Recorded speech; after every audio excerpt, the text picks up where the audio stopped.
யோசிக்கிறவங்க, நீ இல்லைன்னா என்னால வாழ முடியாது. சிரிக்கிறீங்க, உண்மைதான் நீங்களே சொல்லியிருப்பீங்க. Without you I can't live அப்படிலாம் சொல்லியிருப்பீங்க, இப்படியெல்லாம் பேசியிருப்பீங்க. ஆனா அப்படி சொன்னவங்களே ஒரு நாள் உங்களை விட்டுட்டு போகும்போது ரொம்ப கடினமா இருக்கும்ல, ஒரு மாதிரி ஒரு பெயின்ஃபுல்லா இருக்கும்ல, ஒரு மாதிரி உங்களே அறியாம கண்கள் கலங்கும்ல. ஆண்டவர் சொல்லியிருக்கிறாரு, நான் ஒருபோது விடவே மாட்டேன். ஆனா நம்ம அதை நம்புறதில்லை.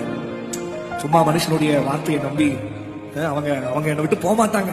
அவன் அனுப்பிச்ச message, I want leave you, நான் அவனை விட்டு போக மாட்டேன், அதை நம்பி எல்லாம் அவங்களுக்கு செய்றீங்க, எல்லாம் அவங்களுக்கு பண்றீங்க. கடைசியில இப்போ பாத்தீங்கன்னா அதே போன் எடுத்து அவங்க பண்ண மெசேஜை பாத்தீங்கன்னா நீங்க வேண்டாதெல்லாம் இருப்பீங்க, அவங்க உங்களுக்கு வேண்டாதவங்களா இருப்பாங்க. அதெல்லாம் யோசிச்சு பாருங்க. ஆண்டவர் சொல்றாரு, நான் உன்னை ஒருபோதும் மறக்க மாட்டேன்ப்பா மக்கள், நான் உன்னை ஒருபோதும் விட்டு விலக மாட்டேன்.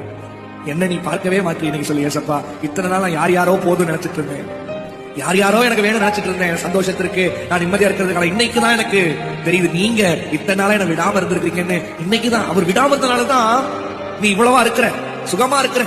தாய் உன்னை மறந்தாலும் நான் உன்னை மறக்க மாட்டேன்.